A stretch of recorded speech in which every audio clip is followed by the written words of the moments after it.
ஆக்டரா வந்துட்டு ஒரு ஸ்கிரிப்ட் நம்ம கேட்கும்போது சம்திங் ஏதாவது ஒரு விஷயம் வந்து நம்மளுக்கு ரொம்ப பிடிச்சிருக்கணும். அண்ட் உங்களுக்கு இந்த கதை வந்து ஃபர்ஸ்ட் டைம் கேட்கும்போது, அந்த இந்த மாதிரி வந்து பால்டா ஆக்ட் பண்ணும் அப்டின்னும்போது, எத்தன நாள் நீங்க இந்த ப்ராஜெக்ட் அக்செப்ட் பண்ண எடுத்துக்கிட்டீங்க?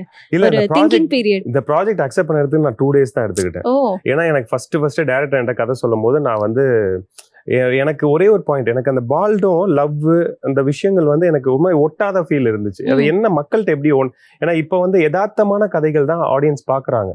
ஸோ அந்த இதை எப்படி நம்ம கனெக்ட் பண்றதுன்றதுக்காக நான் ஒரு 2 பேர் பால்னஸ்ல இருக்கிறவங்க கூட போய் நான் பழகினேன்.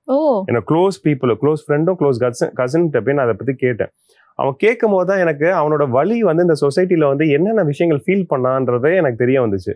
அப்போ தான் நான் முடிவு பண்ண கன்ஃபார்மா இந்த படம் பண்றோம். ஏன்னா வந்து அவனோட வழி சில சீக்வன்ஸ்லாம் சொன்னா, இந்த மாதிரிலாம் என்னை வந்து ஆஃபீஸ்ல ட்ரீட் பண்ணாங்கடா, இந்த மாதிரிலாம் என்னை பேர் சொல்லி கூப்பிட்டாங்கடான்னு சொல்லும் போது நான் இமீடியட்டா ஃபிக்ஸ் பண்ணேன். அப்போ இந்த படம் வந்து கண்டிப்பா பண்றோம். 10 பேர்ல 3 பேர் குறைஞ்சது ஹேர் ஃபால் இஷ்யூஸ் இருக்கு. இப்ப இருக்கிற ஹேர் ஃபால் இஷ்யூ இருக்கு, பால்னஸ் இஷ்யூஸ் இருக்கு. ஹேர் ஃபால் ஸ்டார்டிங்கே, பால்னஸ் தான் எண்டு.